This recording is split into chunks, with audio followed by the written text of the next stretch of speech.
नमस्ते। आज के इस विश्लेषण में हम एक ऐसी केस फाइल खोलने वाले हैं जो मेडिकल साइंस और पैरानॉर्मल दुनिया के बीच की लाइन को बिल्कुल धुंधला कर देती है।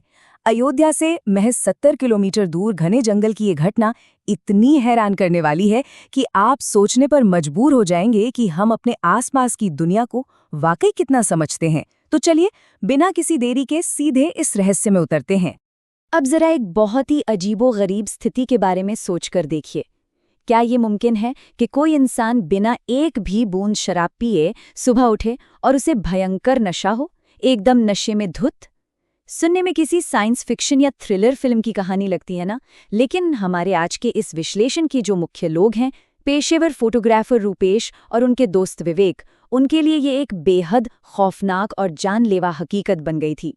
ये एक ऐसा मेडिकल रहस्य है जिसने विज्ञान को भी उलझा के रख दिया। तो ये सिलसिला शुरू कैसे हुआ? बहुत ही आम तरीके से। रुपेश और विवेक काम के सिलसिले में एक छोटी सी बस्ती में एक शादी कवर करने पहुंचे थे। लेकिन शादी का मंडप कोई आम जगह नहीं था, बल्कि चारों तरफ से घने सूखे जंगल से घिरा हुआ था। खैर, सब ठीक ही चल रहा था कि तभी शादी का खाना खाने के बाद उनकी तबीयत बिगड़ने लगी। खाने से कुछ अजीब सी खट्टी महक आ रही थी, जिससे उन्हें भयानक फूड पॉइजनिंग हो गई। अब परेशानी ये थी कि गांव में कोई टॉयलेट नहीं था, तो मजबूरन पेट पकड़े हुए उन्हें उसी अंधेरे जंगल की तरफ भागना पड़ा। उस रात का माहौल सच में किसी बुरे सपने जैसा था। कड़ाके की ठंड, घना कोहरा और चारों तरफ घुप अंधेरा। दोनों के पास बस पानी की बोतलें थीं और हाँ, फोन की बैटरी सिर्फ 10% बची थी। सोचिए, दूर कहीं से सियारों के रोने की आवाजें आ रही थीं। वो अपनी मरती हुई फोन की फ्लैशलाइट के सहारे घनी झाड़ियों के पीछे गए। ये ऐसा डरावना सेटअप था जो किसी के भी दिमाग में दहशत पैदा करने के लिए काफी है। और फिर अचानक से उस घने कोहरे को चीरते हुए एक साया उनकी तरफ बढ़ने लगा। ये एक बौना आदमी था। उसका कद किसी छोटे बच्चे जैसा था, लेकिन चेहरा एकदम किसी वयस्क इंसान का। वो अचानक से सामने आया और अपने हाथ में पकड़ी शराब की बोतल उनकी तरफ बढ़ाते हुए बस एक शब्द बोला, पियोगे? विवेक ने जब घबराकर उस अजनबी को वहां से भगाने की कोशिश की, तो उस आदमी ने वो बोतल उनकी तरफ फेंकी और पलक झपकते ही उसी घुप अंधेरे में गायब हो गया। मतलब एकदम गायब। उस अजीब से बौने के गायब होने के तुरंत बाद उन्हें जमीन पर कुछ ऐसा दिखा जिसने सच में उनके होश उड़ा दिए। वहां एक काले कपड़े की पोटली पड़ी थी, जो लाल धागे से बंधी हुई थी। विवेक ने गलती से, या कह लीजिए नासमझी में, उसे अपने नंगे हाथों से खोल दिया। उसके अंदर जो था ना, वो भयानक था। पिन चुभे हुए नींबू, बालों के गुच्छे, हड्डी और मांस के टुकड़े, एक सड़ा हुआ नारियल और अजीब से लाल चावल, और बदबू इतनी सड़ान भरी कि बर्दाश्त के बाहर हो जाए। मनोविज्ञान कहता है कि ऐसी चीजें देखकर इंसान गहरे सदमे में जा सकता है। अब वो वहां से उठने ही वाले थे कि अचानक उन्हें एहसास हुआ कि वो अकेले नहीं हैं। ठीक 3 लोग, एक आदमी, एक औरत और वही बौना जो शराब लेकर आया था, उन्हें अंधेरे में खड़े होकर घूर रहे थे, एकदम खामोश। इससे पहले कि रुपेश और विवेक कुछ समझ पाते, वो तीनों हाथ में पत्थर और कुदाल लिए उनके पीछे दौड़ पड़े। किसी तरह गिरते पड़ते अपनी जान बचाकर दोनों भागते हुए वापस शादी के मंडप तक पहुंचे। अपना काम निपटाकर वो किसी तरह अयोध्या तो लौट आए, लेकिन उन्हें अंदाजा नहीं था कि असली खौफ तो अब शुरू होने वाला है। रुपेश और विवेक दोनों बिल्कुल सामान्य जीवन जीते थे, शराब को कभी हाथ तक नहीं लगाते थे। लेकिन अयोध्या लौटने के बाद उन्हें लगातार उसी बौने के डरावने सपने आने लगे। और सबसे अजीब बात, जब वो सुबह उठते तो उनके शरीर और कपड़ों से तेज शराब की बदबू आती थी, और वो पूरी तरह से नशे की हालत में होते थे, बिना एक भी बूंद पिए, बिल्कुल समझ से परे। अगले कुछ महीने किसी मेडिकल भूल भुलैया से कम नहीं थे। अयोध्या के डॉक्टर पूरी तरह से हैरान थे। बात दिल्ली के बड़े अस्पतालों तक पहुंची। डॉक्टरों ने इसे ऑटो ब्रूअरी सिंड्रोम जैसी किसी दुर्लभ स्थिति का नाम दिया, जहां अत्यधिक तनाव और डर के कारण शरीर शायद खुद ही अल्कोहल बनाने लगता है। लेकिन कोई भी दवा, कोई भी इलाज काम नहीं कर रहा था।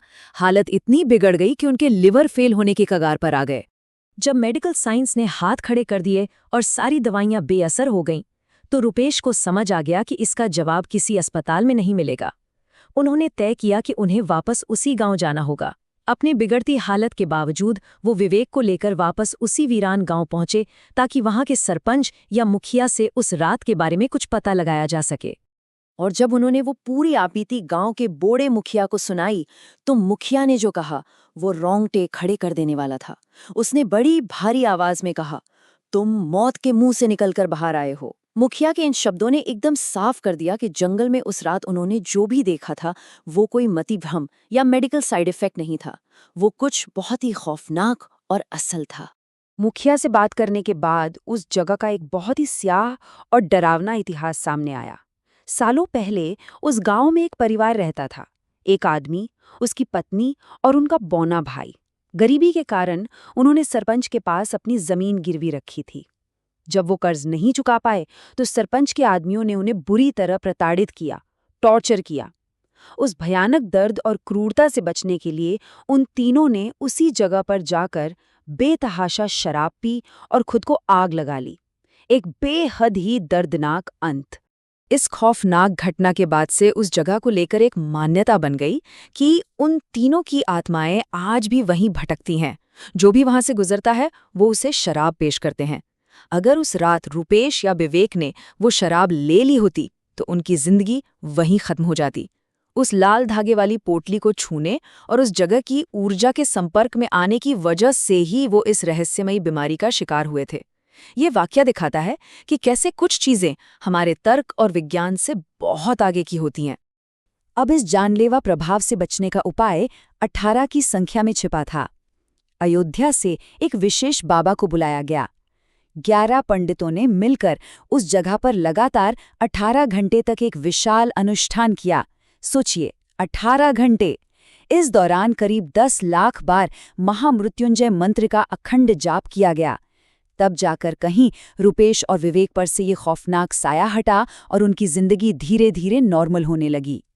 तो अंत में ये सवाल हमेशा के लिए हमारे जहन में रह जाता है, क्या ये सच में अत्यधिक तनाव के कारण हुई कोई बेहद दुर्लभ मेडिकल कंडीशन थी, या फिर सच में वो उस सर्द कोहरे में से कोई भयानक श्राप अपने साथ ले आए थे? ये केस फाइल हमें गहराई से सोचने पर मजबूर करती है कि विज्ञान की समझ और पैरानॉर्मल दुनिया के बीच की लकीर कितनी नाजुक है। शायद कुछ सवालों के जवाब आज भी हमारे पास नहीं हैं। इस विश्लेषण में हमारे साथ जुड़ने के लिए बहुत बहुत धन्यवाद।